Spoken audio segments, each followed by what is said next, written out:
Hello everyone. नमस्कार आप सभी को। उम्मीद करता हूँ आप सभी फिट एंड फाइन होंगे, स्टडी आपकी अच्छी चल रही होगी। So very good morning to all of you. आज के दिन की शुरुआत करेंगे करंट अफेयर के वीडियो से।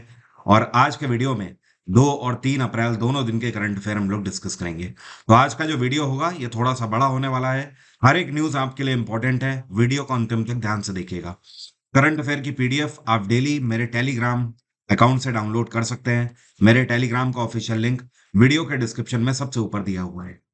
सबसे पहले बात करेंगे कल के क्वेश्चन की। कल मैंने आपसे सवाल यह पूछा था कि जो चोल वंश था इसकी राजधानी क्या थी। तो चोल डायनेस्टी ने अपनी कैपिटल बनाया था तंजावुर को। अब इसमें कई सारे क्वेश्चन आपसे पूछे जाते हैं, जैसे कि आपसे ये भी पूछा जाता है कि चोल साम्राज्य की स्थापना किसके द्वारा करी गई थी। तो इसके फाउंडर का नाम था विजयालय। क्या नाम था? विजयालय के द्वारा इसकी स्थापना करी गई। तंजावुर जो है ये आज की डेट में तमिलनाडु वाले रीजन में पड़ता है। अगर हम भारत के मानचित्र में देखें तो जो चोल साम्राज्य था, इन्होंने इस वाले पूरे हिस्से पर अपनी हुकूमत यहाँ पर बना के रखी थी। चोल साम्राज्य की स्थापना 9वीं शताब्दी में करी गई थी और 9वीं से लेकर 13वीं शताब्दी तक, इतने बड़े टाइम पीरियड तक इन्होंने पूरे इस तमिल रीजन के अंदर सबसे बड़ा हिंदू साम्राज्य के रूप में खुद को विस्तारित किया था। इतना ही नहीं, जो चोल साम्राज्य था ये भारत के बाहर भी कई सारी जगहों से ट्रेड करते थे। जैसे कि ये इधर इंडोनेशिया वाले रूट हो गया, सिंगापुर वाला रूट हो गया, और आगे बढ़ते हुए इधर पानी के रास्ते से ये ऊपर चाइना तक जाकर ट्रेड करते थे। तो इतना ज्यादा शक्तिशाली ये हिंदू साम्राज्य था। इवन आपसे कई बार ये भी पूछा जाता है कि भारत के प्राचीन इतिहास में सबसे शक्तिशाली तमिल हिंदू साम्राज्य कौन सा था। तो आपका आंसर हमेशा होगा चोल वंश, जब भी आपसे तमिल हिंदू साम्राज्य के बारे में पूछा जाए। तो अब शुरू करेंगे करंट अफेयर। अभी हाल ही में उत्कल दिवस जो है ये कहाँ पर मनाया गया है? ये दिवस हर साल मनाया जाता है और उड़ीसा में मनाया जाता है 1 अप्रैल के दिन। दरअसल जो उत्कल दिवस है इसका मेन मतलब यह है कि उड़ीसा का स्थापना दिवस इस दिन मनाया जाता है। उड़ीसा के अंदर 1 अप्रैल को हर वर्ष लोग धूमधाम से अपने ट्रेडिशनल जो कल्चर्स होते हैं उनको प्रमोट करते हैं। मतलब जो वहाँ के फोक डांस हैं वो परफॉर्म किए जाते हैं। बहुत सारी ऐसी जगह हैं जहाँ पर जो उड़ीसा के व्यंजन हैं उनको प्रदर्शित किया जाता है। तो एक तरीके से उड़ीसा अपने आप को मनाता है, ओके, कि इसकी स्थापना 1 अप्रैल 1936 को करी गई थी। ध्यान रहे ब्रिटिश साम्राज्य के दौरान जब दिल्ली दरबार का आयोजन किया गया था 1911 में, तब इस बात की पुष्टि जॉर्ज फिफ्थ के द्वारा करी गई थी कि पश्चिम बंगाल का ऊपर वाला हिस्सा काट के एक नया राज्य बनाया जाएगा बिहार, और नीचे वाला एक हिस्सा काट के एक नया राज्य होगा जिसका नाम उड़ीसा बनाया जाएगा। ठीक है। और आगे चलते चलते 1911 में इसका अनाउंसमेंट हुआ था और तब जाकर 1936 में उड़ीसा एक राज्य के रूप में स्थापित किया गया था। उड़ीसा में इस टाइम पे मुख्यमंत्री हैं नवीन पटनायक और यहाँ के गवर्नर हैं रघुवर दास। वैसे उड़ीसा का अपना एक क्लासिकल डांस भी है, क्या आप जानते हो इसको क्या बोलते हैं? उड़ीसी बोलते हैं। क्या बोलते हैं? उड़ीसी। उड़ीसा के कई सारे टेम्पल्स भी आपसे पूछे जाते हैं स्टैटिक जीके में, जैसे कि कोरनाक का सूर्य मंदिर भी उड़ीसा में ही है, जगन्नाथ मंदिर भी उड़ीसा में है, और भुवनेश्वर का जो लिंगराज मंदिर है वो भी उड़ीसा में ही है। ये प्रमुख मंदिर हैं यहाँ के। हाल ही में ये कौन से क्रिकेटर हैं जो कि इकलौते ऐसे क्रिकेटर बन गए हैं जिन्होंने T20 क्रिकेट में 300 डिसमिसल्स का टारगेट अचीव कर लिया है? मतलब ये एक नया माइलस्टोन इन्होंने सेट कर दिया है। डिसमिसल्स का मतलब मैं आपको बता दूं, जो विकेट कीपर होता है वो विकेट के पीछे जितनी कैचेस पकड़ता है उसे डिसमिसल बोला जाता है। ओके, तो ये है the one and only MS Dhoni. Mahendra Singh Dhoni ने T20 करियर में 300 विकेट विकेट के पीछे से इन्होंने पकड़े हुए हैं। ओके, तो ऐसा माइलस्टोन अचीव करने वाले पहले ऐसे खिलाड़ी हैं MS धोनी। इनके बाद दूसरे नंबर पे कौन है? ये है दिनेश कार्तिक। इन्होंने 274 कैच पकड़े हुए हैं। तीसरे नंबर पे कामरान अकमल है। वैसे दिनेश कार्तिक और कामरान अकमल के कैच दोनों के बराबर ही हैं, 274 274। चौथे नंबर पे हैं क्विंटन डीकॉक। इन्होंने 270 बार आउट किया है विकेट के पीछे से। और पांचवें नंबर पे जो है ये है जॉस बटलर। इन्होंने 209 बार विकेट के पीछे से आउट किया है खिलाड़ियों को।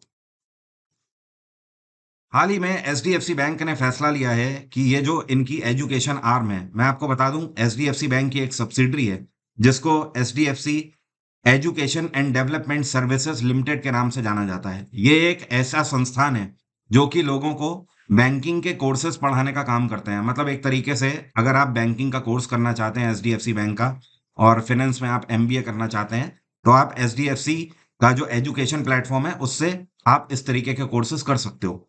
तो अभी एचडीएफसी बैंक ने फैसला लिया है कि इसके 100% स्टेक बेच देंगे, मतलब पूरी पूरी कंपनी ये बेचने जा रहे हैं। और ये फैसला इन्होंने काफी पहले ले लिया था, लेकिन कुछ टाइम पहले ही एचडीएफसी बैंक और एचडीएफसी लिमिटेड इन दोनों का मर्जर हुआ था। तो उस दौरान रिजर्व बैंक ऑफ इंडिया ने इनको ये गाइडलाइन दी थी कि एटलीस्ट अगले 2 साल तक आप अपनी एजुकेशन आर्म्स को नहीं बेच पाएंगे। तो अब दोनों के मर्जर के 2 साल होने को आए हैं और एचडीएफसी बैंक ने एक बार फिर से यहाँ पर ये क्लियर कर दिया है कि ये अपने एजुकेशन विंग को पूरे तरीके से अब सोल्ड आउट कर देंगे, खुद नहीं चलाएंगे इसे। एचडीएफसी बैंक की स्थापना 1994 में करी गई थी। इसका हेडक्वार्टर है मुंबई और इसके सीईओ हैं शशिधर जगदीशन। कौन है? शशिधर जगदीशन। ध्यान रहे, एचडीएफसी बैंक एसबीआई को भी पीछे छोड़ चुका है मार्केट कैपिटलाइजेशन में। इस टाइम पर भारत का कोई भी मार्केट कैपिटलाइजेशन के आधार पर सबसे बड़ा अगर कोई बैंक है जिसके पास मतलब सबसे ज्यादा पैसा है पूंजी के रूप में, तो वो एचडीएफसी बैंक है। हाल ही में हार्दिक सिंह को हॉकी इंडिया अवार्ड्स 2023 में कौन सी कैटेगरी में पुरस्कार से सम्मानित किया गया है? तो जो ये हार्दिक सिंह आपको दिखाई दे रहे हैं, इनको भारत सरकार में हॉकी इंडिया अवार्ड्स 2023 में जो कैटेगरी है, ये hockey India player of the year के रूप में सम्मानित किया गया है। और विमेन्स कैटेगरी में जो सम्मानित करी गई हैं, जो आपको खिलाड़ी ये दिखाई दे रही हैं, इनका नाम है सलीमा तेते। क्या नाम है? सलीमा तेते। इनको सम्मानित किया गया है। तो आप दोनों का नाम ध्यान रखिएगा। मेंस कैटेगरी में Hardik Singh, hockey India player of the year, and women's category में Salima Tete, hockey India player of the year. और टोटल जो प्राइज मनी था, ये 7.5 करोड़ था प्राइज मनी। और इस बीच में इसी अवार्ड फंक्शन में और भी कई सारे हॉकी के खिलाड़ी हैं जिनको सम्मानित किया गया है, बट ये बहुत इंपॉर्टेंट है। बाकी की लिस्ट मैंने पीडीएफ में दे दी, आप पीडीएफ से एक बार जरूर उसमें नजर डाल लीजिएगा। बाकी जो हॉकी इंडिया टीम है, उसके जो गोलकीपर हैं जिनका नाम है पी आर श्रीजेश, ठीक है, इनको गोलकीपर ऑफ द ईयर का भी अवार्ड दिया गया है। ध्यान रहे, मैंने आपको पिछले वीडियो में बताया था पेरिस ओलंपिक्स जो इस साल होने जा रहे हैं 2024 के, उसमें भारत की तरफ से फ्लैग बेरर होंगे पी आर श्रीजेश। जो आपको पिक्चर में दिखाई दे रहे हैं, ये तो हैं भारतीय खिलाड़ी, इनका नाम है रोहन बोपन्ना। और इनके साथ जो आपको दिखाई दे रहे हैं, ये हैं ऑस्ट्रेलिया के खिलाड़ी मैथ्यू एब्दन। इन दोनों ने मियामी ओपन्स डबल फाइनल जीत लिया है। और फाइनल में इन्होंने किसको हराया है? तो इन्होंने दो खिलाड़ियों को हराया है, एक तो है इवान डोगिक और दूसरे हैं ऑस्टिन क्राजिक। ठीक है, इन दोनों को हराकर मियामी ओपन डबल्स फाइनल अपने नाम कर लिया है। और इस बार का जो मियामी ओपन है, ये कहां पर हुआ है? ये अमेरिका में हुआ है।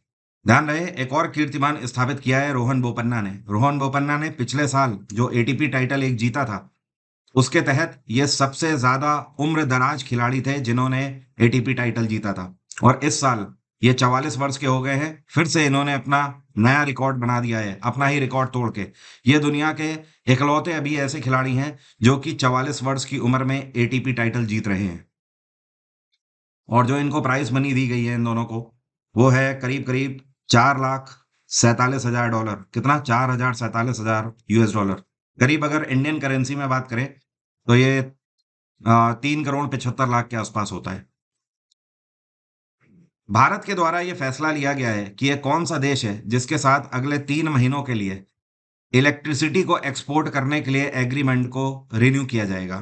तो ये देश है नेपाल। नेपाल के साथ इलेक्ट्रिसिटी एक्सपोर्ट को लेकर हमारा जो एग्रीमेंट था, ये 31 मार्च 2024 तक ही था। ठीक है, तो हाल ही में भारत सरकार ने इसको अगले 3 महीने के लिए एक्सटेंड कर दिया है। ध्यान रहे, नेपाल के अंदर जितना बिजली का उत्पादन होता है, उससे कहीं ज्यादा वहां की खपत है। नेपाल इस टाइम पर 1200 मेगावाट बिजली का उत्पादन कर रहा है, जबकि पूरे नेपाल में बिजली की खपत 1800 से लेकर 2000 मेगावाट तक की है। ठीक है, तो बाकी की जो बिजली है वो भारत से लेता है। तो अगले 3 महीने तक एटलीस्ट हम नेपाल को इलेक्ट्रिसिटी बेचने का काम करेंगे। उसके आगे उन्हें अगर एग्रीमेंट साइन करना होगा तो दोनों कंट्रीज म्यूचुअल अंडरस्टैंडिंग के साथ इसको बढ़ा सकते हैं। और नेपाल में इस टाइम पर प्रधानमंत्री कौन है? ये है पुष्प कमल दहल। कौन है? पुष्प कमल दहल। यहाँ के प्रेसिडेंट है रामचंद्र पौडेल। जो आपको पिक्चर में दिखाई दे रहे हैं, इनका नाम है लुइस गॉसेट जूनियर। 87 की उम्र में इनका निधन हो गया है।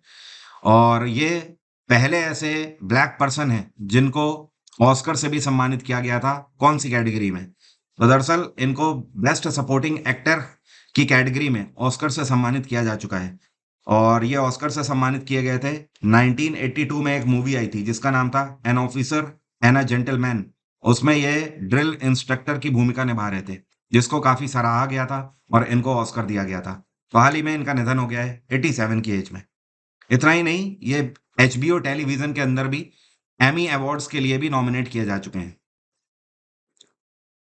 डब्ल्यूएचओ जिसको बोलते हैं वर्ल्ड हेल्थ ऑर्गेनाइजेशन, इन्होंने फैसला लिया है कि ये दुनिया भर में अपनी रिसर्च लेबोरेटरीज का एक नया नेटवर्क स्थापित करेंगे, जो कि ग्लोबल नेटवर्क होगा, जो कि आपस में ये लैब्स एक दूसरे से कनेक्टेड रहेंगी। रिसर्च एंड डेवलपमेंट जो भी करेंगी वो सब एक दूसरे से शेयर करेंगी। तो दरअसल इसको नाम क्या दिया गया है? तो डब्ल्यूएचओ ने इस नेटवर्क को नाम दिया है कोविनेट। क्या नाम दिया गया है? कोविनेट। दुनिया भर में अभी इस नेटवर्क के अंतर्गत किस देशों से 36 लैबें स्थापित करी गई हैं। मतलब आप बोल सकते हो ये 36 लैब जो स्थापित करी गई हैं, ये 21 कंट्रीज में स्थापित करी गई हैं। और इन 36 लैब्स में से 3 लैब भारत में है। ये एक बड़ी बात है। आने वाले टाइम में इनको और बढ़ाया जाएगा। और ये जो जितनी भी लैब्स हैं, ये स्पेशली काम करेंगी कि कोविड के कितने वेरिएंट्स नए देखने को मिल रहे हैं। इनकी नजर रहेगी कि कोरोना वायरस के नए नए जो वेरिएंट्स आ रहे हैं, उन पर नजर रखी जाए और उनके लिए जल्द से जल्द वैक्सीन तैयार किया जाए। इतना ही नहीं, ये आने वाले समय में कोविड का असर जानवरों पर किस तरीके से पड़ेगा, उस पर भी अपना एक नया विंग स्थापित करेंगे, जो कि सारी चीजों को मॉनिटर करेगा। एक विंग स्पेशली स्थापित किया जाएगा जो कि ये भी देखेगा कि पेड़ पौधों पर कोविड का क्या असर पड़ रहा है। तो अल्टीमेटली ये एक तरीके से 360 डिग्री मॉडल होगा डब्ल्यूएचओ का, जो कि कोविड को हर टाइम मॉनिटर और कंट्रोल करने का काम करेगा। डब्ल्यूएचओ की स्थापना 1948 में करी गई थी। इसका हेडक्वार्टर है जिनेवा और इसके प्रेसिडेंट हैं टेड्रोस एडनैन। क्या नाम है? टेड्रोस एडनैन। हाल ही में ऑटोमोटिव टायर मैन्युफैक्चरर्स एसोसिएशन के नए चेयरपर्सन के रूप में किसको अपॉइंट किया गया है? तो जो आपको पिक्चर में दिखाई दे रहे हैं, इनका नाम है अर्नब बनर्जी। अब से ऑटोमोटिव टायर मैन्युफैक्चरर्स एसोसिएशन के नए चेयरपर्सन यही होंगे। इससे पहले ये सीएट सीएट टायर का आपने नाम सुना होगा ना, तो उसके ये एमडी और सीईओ थे। बाय द वे आपको बता दूं, पूरे भारत भर में जितनी टायर बनाने वाली कंपनीज हैं, उन सभी के लिए मानक तैयार करती है ये कंपनी, जिसको बोलते हैं आत्मा, ऑटोमोटिव टायर मैन्युफैक्चरर्स एसोसिएशन। ये भारत सरकार के अंतर्गत कार्य करती है। तो इनके एक्सपीरियंस को देखते हुए, क्योंकि इन्होंने सीएट को साल 2005 में वाइस प्रेसिडेंट के रूप में ज्वाइन किया था और 2024 में ये सीएट के एमडी और सीईओ हैं, तो इनका जो एक्सपीरियंस है उसको अब भारत सरकार यूज करेगी ऑटोमोटिव टायर मैन्युफैक्चरर्स के अंदर। और जो ऑटोमोटिव टायर मैन्युफैक्चरर्स हैं, इनकी स्थापना 1975 में करी गई थी। भारत की जितनी भी कंपनीज है टायर की, या फिर कोई भी फॉरेन टायर कंपनी भारत में काम कर रही है, वो सब इसके अंतर्गत ही काम करती हैं। फिर चाहे वो एमआरएफ हो, टीवीएस टायर हो, अपोलो टायर हो गया, सीएट हो गया, ब्रिज स्टोन हो गया, गुड ईयर हो गया, जितने भी टायर हैं सारे। हाल ही में ये कौन है जिनको इंटरनेशनल कल्चर अवार्ड 2024 से सम्मानित किया गया है? तो अंतरराष्ट्रीय संस्कृति पुरस्कार 2024 से सम्मानित करी गई हैं मीना चरंदा। क्या नाम है इनका? मीना चरंदा। और ये है कौन? तो दरअसल ये है दिल्ली यूनिवर्सिटी के अंतर्गत कालिंदी कॉलेज जो है, उसकी प्रिंसिपल हैं। और इन्होंने जिस तरीके से शिक्षा के क्षेत्र में उत्कृष्ट कार्य किया है, उसके लिए इनको सम्मानित किया गया है इंटरनेशनल कल्चर अवार्ड 2024 से। और इनकी किताब भी एक पब्लिश हो चुकी है हाल ही में। जापी की वजह से कौन सा ये राज्य है जिसको जीआई टैग दिया गया है? तो पहले तो मैं आपको बता दूं जापी होती क्या है। ये जो आपको पिक्चर में दिखाई दे रही है ना, ये इस राज्य की ट्रेडिशनल कैप है, एक तरीके से आप बोल सकते हो। सर पे पहने जाने वाली कैप है। और इस टोपी की खास बात यह है कि ये बंबू से बनाई जाती है। ठीक है, बैम्बो के जो पेड़ होते हैं ना, उनसे, मतलब बांस से बनाई जाती है। और काफी महीन इसमें कारीगरी करी जाती है और कई सारे कलर्स इसमें होते हैं। तो ये राज्य है आसाम। तो आसाम के ट्रेडिशन का ये हिस्सा है ये कैप, जिसको जापी बोला जाता है। इवन इतना ही नहीं, आसाम के अंदर बहुत सारी ऐसी चीजें हैं जिनको भी जीआई टैग दिया गया है। एग्जाम्पल के तौर पर यहाँ का ये जो आपको ढोल दिखाई दे रहा है, इसे बीहू ढोल बोलते हैं, इसको भी जीआई टैग मिला है। टेराकोटा, मतलब जो मिट्टी के खिलौने यहाँ बनाए जाते हैं, इनको भी जीआई टैग दिया गया है। इसके अलावा मेटल क्राफ्ट से बनने वाले और भी कई आइटम है, जिसके लिए आसाम को जीआई टैग दिया गया है। कुछ टाइम पहले आसाम को गमोछा के लिए भी जीआई टैग दिया गया था। गमोछा मतलब यूपी बिहार में जिसको गमछा बोलते हैं ना, लोग अपने गर्दन में डाल के चलते हैं, कभी गर्मी के दिनों में, लू के टाइम में उसको सर में बांध देते हैं, तो वही आसाम में गमोछा बोला जाता है। और आसाम में इस टाइम पे मुख्यमंत्री हैं हिमांता बिस्वा शर्मा। यहाँ के गवर्नर हैं गुलाब चंद कटारिया। ये कौन से यूरोपियन देश हैं जिन्होंने हाल ही में शेंज़ेन ट्रैवल ज़ोन को जॉइन कर लिया है? ये काफ़ी इंटरेस्टिंग है।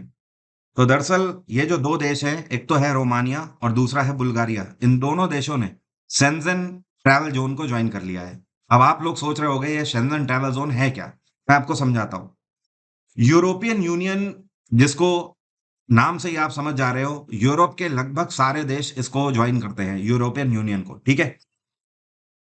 तो यूरोपियन यूनियन के अंदर आने वाले 23 देश जो हैं, ठीक है? वो सब शेंज़ेन ट्रैवल ज़ोन का हिस्सा हैं।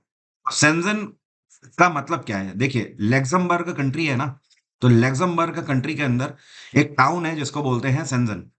इसमें 1985 में एक मीटिंग आयोजित करी गई थी और इस मीटिंग में ये बात कही गई कि भाई कोई भी ट्रैवलर अगर यूरोप में घूमने आता है, तो चाहे वो पानी के रास्ते से आए, चाहे वो हवाई रास्ते से आए, एक बार वो यूरोप के अंदर एंटर कर गया, तो एक देश से दूसरे देश में उसको चेकिंग परमिशन से राहत दी जाएगी। मतलब एक देश से दूसरे देश जाने में बार-बार उसकी चेकिंग, काउंटर चेकिंग नहीं करी जाएगी।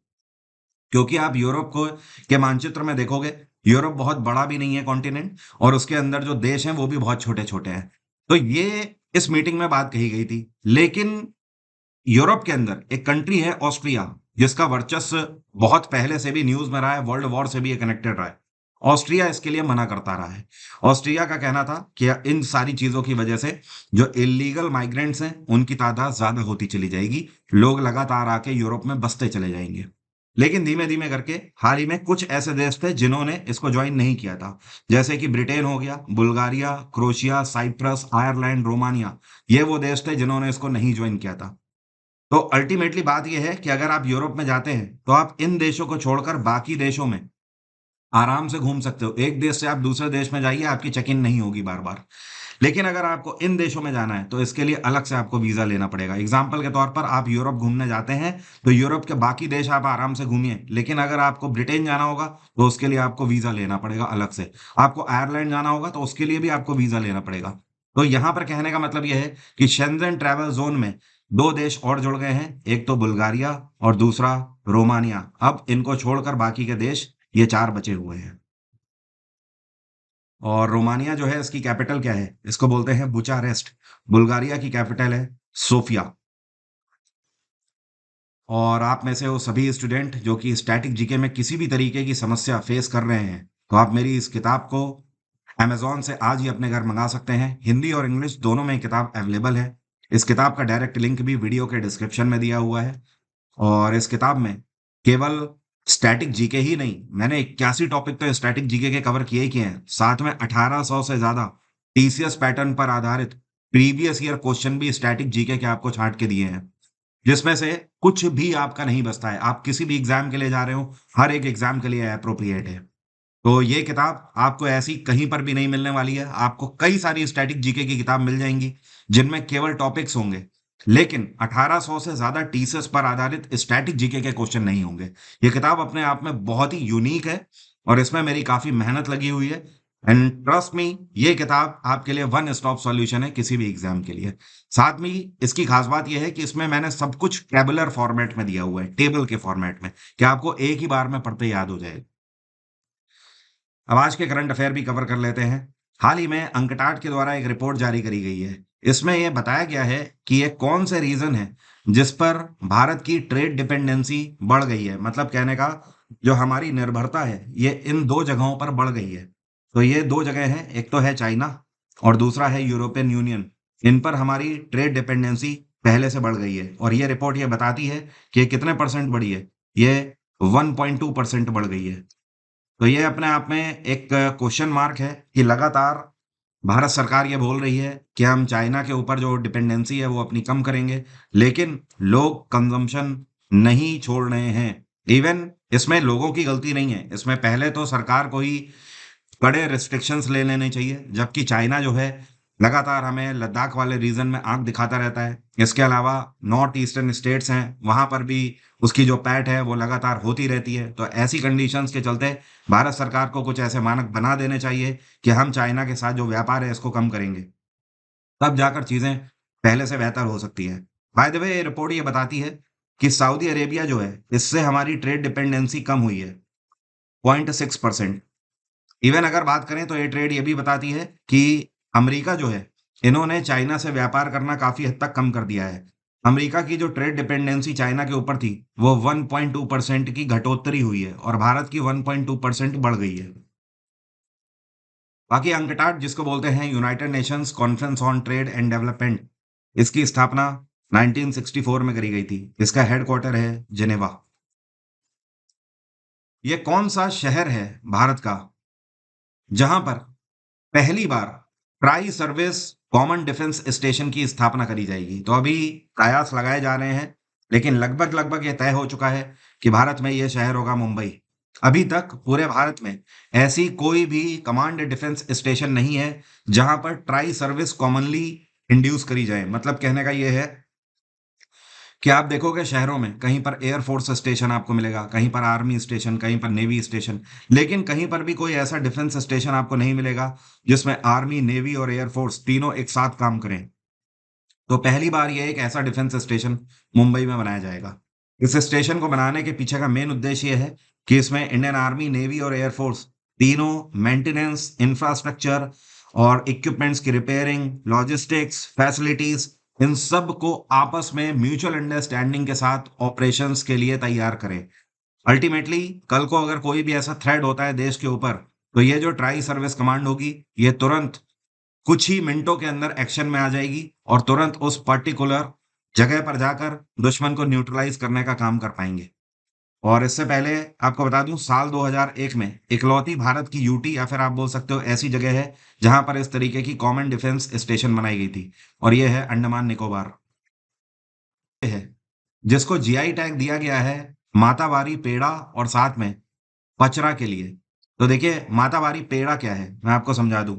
नॉर्मली प्रसाद वाला जो पेड़ा होता है ना, पेड़ा जो खोए से बनता है, यहाँ पर आपको पिक्चर में दिखाई दे रहा है, तो यही है वो पेड़ा। और त्रिपुरा में एक प्रमुख मंदिर है जिसको बोला जाता है त्रिपुर सुंदरी मंदिर। वहां पर ये पेड़ा प्रसाद के रूप में चढ़ाया जाता है, जिसको मातावारी पेड़ा बोलते हैं। इसके लिए त्रिपुरा को जीआई टैग मिला है। और साथ में जो पचरा है, पचरा ये हाथ से बनाया हुआ कपड़ा है जो कि माता को चढ़ता है, ठीक है। तो ये जो कपड़ा है ये वहाँ की जनजाति समुदाय ही बनाता है, तो इसके लिए भी त्रिपुरा को जीआई टैग दिया गया है। त्रिपुरा में इस टाइम पे मुख्यमंत्री हैं मानिक साहा। क्या नाम है इनका? मानिक साहा। और यहाँ के गवर्नर हैं एन आई रेड्डी। एन आई रेड्डी। ये कौन सा संस्थान है जिसके द्वारा डिजिटल इंडिया ट्रस्ट एजेंसी की स्थापना करी जाएगी, जो कि इलीगल लैंडिंग एप्स को चेक करेंगे और उन्हें बैन करने का काम करेंगे? मतलब कहने का यह है कि आज बाजार में बहुत सारे ऐसे इलीगल एप्लीकेशंस आ गए हैं जो कि ये बोलते हैं कि हम आपको लोन देने का काम करेंगे। आप उनसे लोन स्वरूप पैसा ले लेते हो और वो आपसे बिना आरबीआई की गाइडलाइंस के लोन पैक्ट साइन करा लेते हैं, आपके अकाउंट का मर्जर कर लेते हैं, उसके बाद आपके अकाउंट से पैसा ऑटोमेटिक डेबिट होता रहता है हर महीने। इवन बैंक अगर आपको लोन दे रहे हैं 10%, 12% में, तो ये एप्लीकेशन 25 से 30% भी आपसे वसूलते हैं। मतलब इतना ज्यादा लोन पर इंटरेस्ट ये लेते हैं। तो ऐसे एप्लीकेशंस को बैन करने के लिए रिजर्व बैंक ऑफ इंडिया की तरफ से डिजिटल इंडिया ट्रस्ट एजेंसी की स्थापना करी गई है। ये पूरे भारत में ऐसे इलीगल लैंडिंग एप्स को खोजेंगे और उन्हें बैन करने का काम करेंगे। इसके लिए कड़े कानून भी बनाए जा रहे हैं। फिलहाल मैं आपको बता दूं, गूगल के द्वारा साल 2022 से 23 के सत्र में टोटल 2200 से ज्यादा ऐसे डिजिटल लैंडिंग इलीगल एप्स को बैन भी किया जा चुका है ऐप स्टोर के ऊपर। तो आप थोड़ा सा बच के रहिए, इस तरीके के एप्लीकेशंस सारे जेन्युइन नहीं है। रिजर्व बैंक ऑफ इंडिया की तरफ से जो जेन्युइन एप्लीकेशंस की लिस्ट है वो फाइनेंस मिनिस्ट्री को भेज भी दी गई है। आरबीआई जिसकी स्थापना 1935 में करी गई थी, इसका हेडक्वार्टर है मुंबई और इसके चेयरपर्सन या गवर्नर हैं शक्तिकांत दास। ये 25वें गवर्नर हैं आरबीआई के। माइक्रोसॉफ्ट एंड ओपन एआई के द्वारा फैसला लिया गया है कि ये Stargate AI supercomputer project में कितनी धनराशि इन्वेस्टमेंट के रूप में लगाएंगे। तो माइक्रोसॉफ्ट और ओपन एआई दोनों मिलकर $100 बिलियन का निवेश करेंगे। एक बहुत बड़ा सुपर कंप्यूटर प्रोजेक्ट है जिसका नाम है Stargate AI supercomputer. इसमें आप ये समझ लीजिए मिलियंस ऑफ एआई चिप्स लगाई जाएंगी, तब जाकर ये बन के तैयार होगा। और इससे पहले जो स्टार गेट सुपर कंप्यूटर का जो 5वां फेज है, ठीक है, ये तो 6वें फेज का कंप्यूटर होगा। जो 5वां फेज है, ये बनाया जा रहा है, ये 2026 में लॉन्च होगा और उसके भी आगे जाकर ये इसका 6वां फेज लॉन्च होगा। ये अपने आप में दुनिया का सबसे पावरफुल एआई सुपर कंप्यूटर होगा। माइक्रोसॉफ्ट, जिसकी स्थापना 1975 में करी गई थी, हेडक्वार्टर है इसका वॉशिंगटन, और इसके सीईओ हैं सत्य नाडेला। कौन है? सत्य नाडेला। ये कौन है जिन्होंने मियामी ओपन टेनिस 2024, जिसका आयोजन अमेरिका में किया गया, उसमें मेन सिंगल टाइटल अपने नाम किया है? तो जो आपको पिक्चर में दिखाई दे रहे हैं, ये इटली के खिलाड़ी हैं। इनका नाम है जेनिक सिनर। तो ये टाइटल पर्टिकुलर इन्होंने अपने नाम कर लिया है और इन्होंने फाइनल में बुल्गारिया के खिलाड़ी हैं ग्राइगर दिमित्रेव, क्या नाम है? ग्राइगर दिमित्रेव, इनको हराया है। तो ध्यान रखिएगा, रोहन बोपन्ना जिन्होंने मियामी ओपन का डबल जीता है, और मेन सिंगल जेनिक सिनर। ये कौन है जिनको ENBA life time achievement award 2023 से सम्मानित किया गया है? यहाँ पर ENBA का मतलब है exchange for media news broadcasting award. तो इससे सम्मानित किए गए हैं विनीत जैन। और विनीत जैन आपको पता है कौन है? भारत के सबसे पुराने मीडिया प्लेटफॉर्म्स में से एक, टाइम्स नाउ, ठीक है, टाइम्स नाउ के सीईओ हैं ये इस टाइम पे। और इससे पहले ये और भी कई सारे प्लेटफॉर्म्स पर न्यूज़ एंकर के रूप में भी, और भी कई सारे पर्टिकुलर पोस्ट पर भी काम कर चुके हैं, जैसे कि मिरर नाउ में काम कर चुके हैं, टाइम्स नाउ नाउ भारत में भी कर चुके हैं। तो अपने आप में एक एंटरप्रेन्योर भी हैं, जर्नलिस्ट भी हैं विनीत जैन।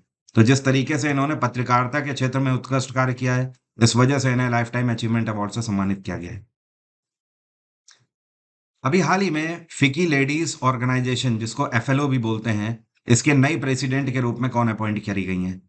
तो ये सीनियर IAS अधिकारी हैं। इनका नाम है जोय श्री दास वर्मा, ठीक है। और ये फिकी लेडीज ऑर्गेनाइजेशन में 5वीं महिला प्रेसिडेंट के रूप में अपॉइंट करी गई हैं। मतलब ये 5वीं ऐसी प्रेसिडेंट हैं जो कि महिला हैं फिकी लेडीज ऑर्गेनाइजेशन की। बाय द वे, फिकी का मतलब है federation of Indian chambers of commerce industry, और इसकी स्थापना सन 1927 में करी गई थी। घनश्याम दास बिरला के द्वारा इसकी स्थापना करी गई थी। और जब इसकी स्थापना करी गई थी तो इसका ये मेन उद्देश्य था कि आसपास के क्षेत्रों में, भारत के बाहर आसपास के जो हमारे क्षेत्र हैं, उनसे व्यापार करने के लिए ये ऑर्गेनाइजेशन नियमों को, पॉलिसीज को बनाने का काम करेगी। बाद में फिकी के अंतर्गत लेडीज ऑर्गेनाइजेशन की भी स्थापना करी गई, जिसकी यहाँ पर बात हो रही है। तो जो फिकी की लेडीज ऑर्गेनाइजेशन है, ये इस बात पर ध्यान रखती है कि आसपास के देशों में स्पेशली ऐसे संस्थान जो कि महिलाओं के द्वारा चलाए जा रहे हैं और महिलाएं व्यापार कर रही हैं, उनको भी बढ़ावा दिया जाए इसमें।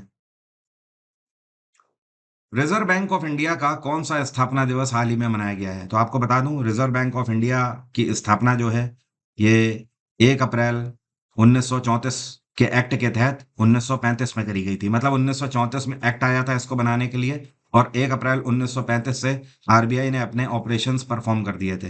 तो हाल ही में इसका 90वां स्थापना दिवस मनाया गया है, और मुंबई इसका हेडक्वार्टर है। तो प्रधानमंत्री नरेंद्र मोदी ने RBI को संबोधित किया है वहीं से। और साथ में एक चीज और ध्यान रखिएगा, RBI की स्थापना कौन से कमीशन के अंतर्गत करी गई थी? तो इसको बोलते हैं हिल्टन यंग कमीशन। क्या बोलते हैं? Hilton young commission. और रिजर्व बैंक ऑफ इंडिया के पहले गवर्नर, इनका नाम है ऑसबॉर्न स्मिथ। क्या नाम है? Osborne Smith. और इस टाइम पर कौन है? शक्तिकांत दास। ये कौन है जिन्होंने PIB मतलब प्रेस इंफॉर्मेशन ब्यूरो के प्रिंसिपल डायरेक्टर जनरल के रूप में पदभार संभाला है? तो इसके नए चेयरपर्सन के रूप में अपॉइंट करी गई हैं शेफाली बी शरण, ठीक है। और इन्होंने जिनको सक्सीड किया है, इनका नाम है मनीष देसाई। तो मनीष देसाई अब रिटायर हो गए हैं। शेफाली बी शरण डायरेक्टर जनरल हैं प्रेस इंफॉर्मेशन ब्यूरो की। PIB की स्थापना सन 1919 में करी गई थी। इसका हेडक्वार्टर है नई दिल्ली। PIB भारत सरकार का वो इंफॉर्मेशन संस्थान है जो कि भारत सरकार के द्वारा जितनी भी न्यूज़ ऑफिशियली लॉन्च करी जाती है, PIB उनको छापने का काम करता है। मतलब कहने का ये है, अगर आप ऑथेंटिक न्यूज़ देखना चाहते हैं, तो आप सिर्फ PIB से पढ़िए, जो कि आपको सिर्फ और सिर्फ जेन्युइन न्यूज़ देते हैं, जो कि ऑफिशियल होती है। हाल ही में REC लिमिटेड को कौन सी कैटेगरी में स्कॉच ESG अवार्ड 2024 से सम्मानित किया गया है? REC लिमिटेड, जिसको बोलते हैं रूरल इलेक्ट्रिक कॉर्पोरेशन लिमिटेड, इस कंपनी का ये काम है, ये सरकारी कंपनी है, इसका काम ये है कि पूरे भारत भर में हर जगह पर बिजली पहुंचाना, चाहे वो कोई भी गांव हो, चाहे वो कोई भी कस्बा हो। तो इनको रिन्यूएबल एनर्जी फिनेंसी के लिए स्कॉच अवार्ड 2024 से सम्मानित किया गया है। मार्च का महीना निकल चुका है, तो मार्च में भारत सरकार के द्वारा कितना जीएसटी कलेक्ट किया गया है? तो इस बार 1.78 लाख करोड़ का जीएसटी भारत सरकार ने कलेक्ट किया है। अगर 2023 से कंपेयर करें तो 2023 में 1.60 लाख करोड़ कलेक्ट किया गया था। तो उसके कंपैरिजन में करीब 11.5% की बढ़ोतरी हुई है। बाकी जीएसटी भारत में 1 जुलाई साल 2017 को पूरे तरीके से अप्लाई कर दिया गया था। और अगर इस साल की हम बात करें तो जनवरी के महीने में जो जीएसटी कलेक्शन हुआ है, ये 1,72,000 करोड़ का जीएसटी कलेक्शन हुआ था। उसके बाद फरवरी आया, फरवरी में 1,68,000 करोड़ का 68,000 लाख करोड़ का हुआ। और उसके बाद अब मार्च के महीने में 1,78,000 लाख करोड़ का जीएसटी कलेक्शन हुआ है। अब मेरा आज का सवाल आपसे, आप में से कितने लोग बता सकते हैं, ये कंप्यूटर का सवाल है, इनमें से कौन सी एक प्लेटफॉर्म डिपेंडेंट इंटरफेस है? कमेंट बॉक्स में जल्दी से लिखकर बताइए। आप 2024 का कोई भी एग्जाम देने जा रहे हो, आपको पता ही है, बस 1.5 महीने का खेल है। उसके बाद बैक टू बैक एसएससी के एग्जाम लगे हैं, स्टेट के एग्जाम लगे हैं। तो हर एक एग्जाम के लिए आप मेरा जीएस जीके का foundation batch exam engine application से अवेल कर सकते हैं। इस बैच के अंदर history, polity, geography, science, economics, computer सब कुछ मैंने कवर किया हुआ है। साथ में वन लाइनर का क्रैश कोर्स भी है, एंड पिछले 5 सालों के पीवाईक्यूज भी कवर किए हुए हैं। इस तरीके का जीएस का फाउंडेशन बैच आपको नहीं देखने को मिलेगा कहीं पर भी। मैंने इसको कंपाइल ही इसी तरीके से किया है कि कोई भी एग्जाम आपका छूटने ना पाए। तो इस बैच को आप आज ही परचेज कर सकते हैं एग्जाम इंजन से। आज की बात यहीं तक रहेगी। Thank you so much, have a nice day, take care, bye bye, आपका दिन मंगलमय हो।